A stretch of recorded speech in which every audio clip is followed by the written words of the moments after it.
Hey guys, Brian from Boas here. If you've been watching the channel for a while, you've probably seen that I will routinely bring out the same boas again and again that for whatever reason just happen to be some of my favorites. And some of them I've even named, like this guy. This is Mr. Pink. So today we're going to do something a little bit different, and I want to thank a viewer of the Brian Boas YouTube channel for suggesting this. We're going to get to know individual boas in more detail, and this is, I intend to do a regular series looking at specific individual boas.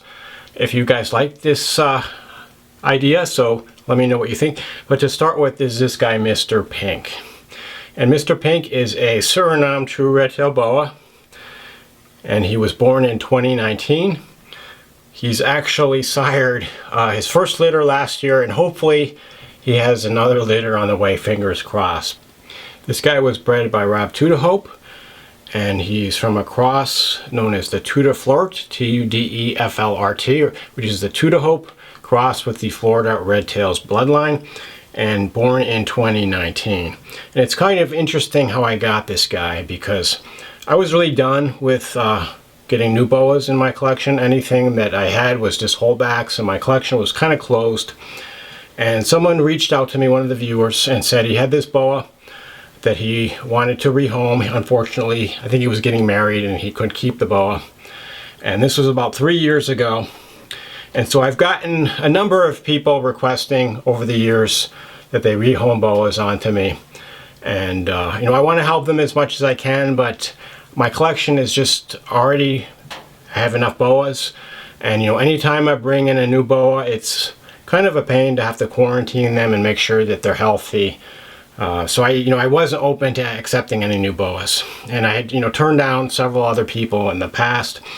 And so I told the guy, thanks, but I can't take him. Maybe you could put him up on Fauna or Morph Market. And I gave him some suggestions on how he might find a new home for him. But he emailed me again and kind of persisted, and sent me several emails. And finally, I looked at the pictures, and he did look like a really nice boa. And I did a little bit of research, and I was really intrigued by this particular litter, and I decided to add him to the collection. So really happy I got this guy.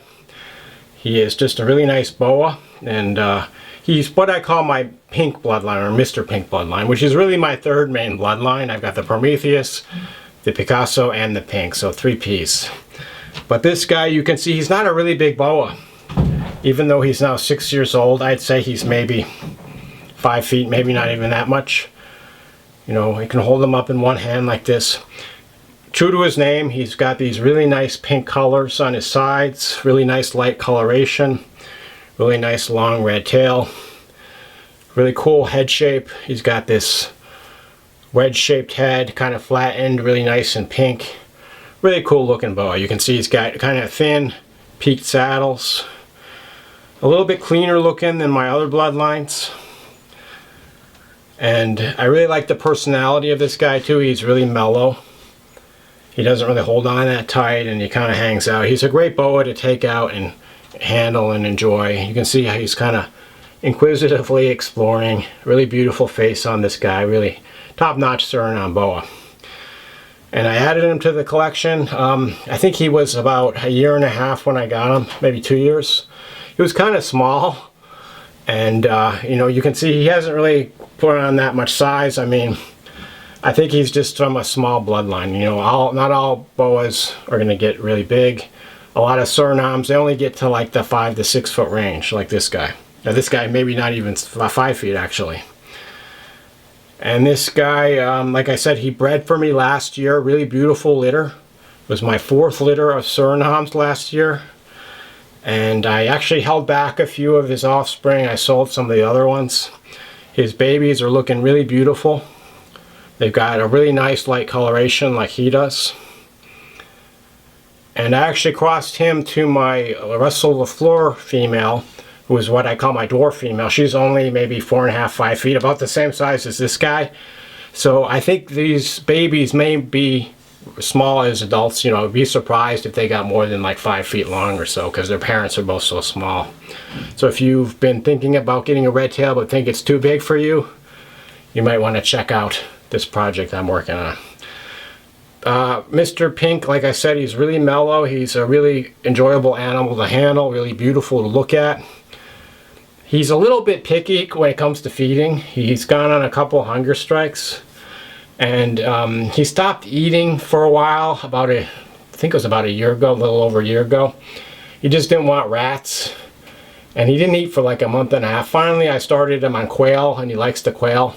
So I was feeding him on quail for a while, and that's fine, but I like to mix it up, and I don't want him to eat just one thing, and the quail get kind of expensive compared to the rats. So I was able to rub a dead rat on the dead quail, transfer the scent, a little bit of the feathers and the dander from the quail, and then he took the rat and was fine.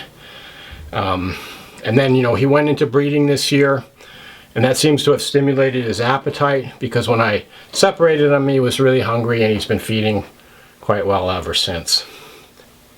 And I paired him this year with a real nice female from my Prometheus bloodline, one of the original babies born in 2016. And fingers crossed that she's gravid. I'm not exactly sure. And even if she's gravid, she might slug out. But with any luck, he might have some more babies on the ground later this summer, later this year. And of course, his name is Mr. Pink. I named him after a character from a early 90s suspense movie, so if you know the name of the movie, write it in the comments. But as you probably know, I don't name most of my boas. I just have too many of them to name. Of course I could name them, it just hasn't really been a priority. I'm trying to name more and more of them now, because when you name a boa, it kind of adds a personality to it, and it makes it easier to remember who they are and to give them the individualized care. And I like to know my boas as individuals whenever possible, like this guy. And so my Surinams, most of them have names by now, at least the ones that are growing up and reaching or approaching breeding size. And I intend to continue naming boas. I have some other ones that are named that I'll bring out in future videos like this if you guys like this concept.